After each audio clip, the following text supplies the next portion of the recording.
The Milwaukee Bucks Summer League games are finally underway, and after this weekend, we've got some promising looks going forward.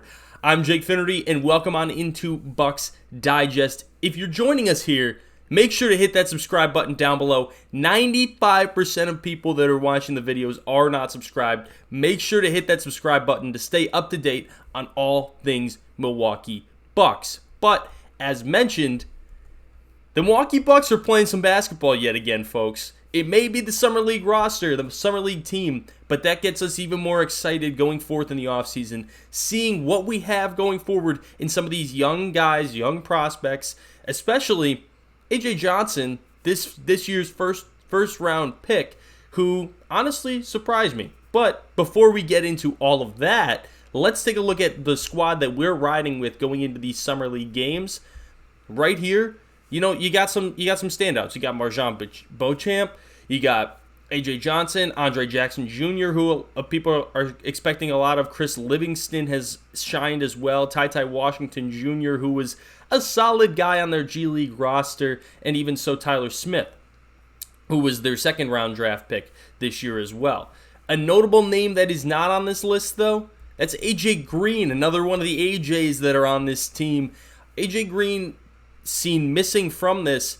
I think that's a good sign. Signs point to the fact that A.J. Green will be a very big part of this Milwaukee Bucks team going forward, especially into this year. A.J. Green was a 40% three-point shooter last year. He played in 56 games. He's going to be a big part of this team, especially with the absence of Malik Beasley now going forward, and the struggling bench scoring that we had last year, coming 19th in the league in bench scoring. A lot of that depth, I think A.J. Green is going to provide a lot of that, especially at the small forward or small shooting guard position, I should say. Apologies. But one guy that kind of shocks me that is playing on this roster, and that's Marjon Beauchamp. It was kind of up in the air on if he was going to play, but Doc Rivers had said he wanted him to play in at least 2 games. He said he talked to Coach Rivers, he asked him to play in 2 games, and then after that, it's up to him. But I really just want to do whatever's going to help me get on the court next year. That's what Marjon said in an article with The Athletic. And truthfully, in these first couple games, in those first 2 games, really, just in general, Marjon was the standout, was clearly the leader of this team. And he honestly was a big stepping stone for A.J. Johnson's success in those first games as well. Both of them really being the shining stars in that Milwaukee and Chicago game on Saturday.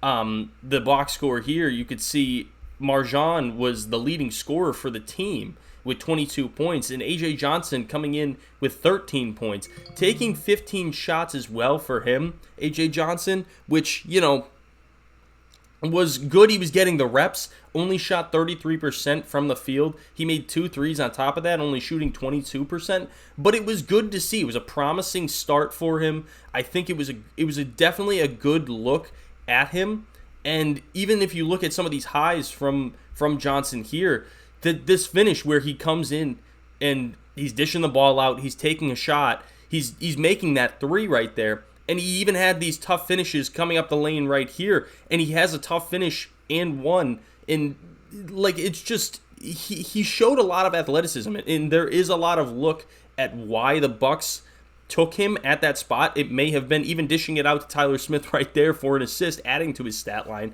He was making good reads, good looks, and just showing overall why he is a promising young guy. I obviously was very skeptical on how he was going to perform, but it was good to see and promising to see that he was able to make these plays, make these shots, make the open shots, see the open guy, and get it to dish it to him.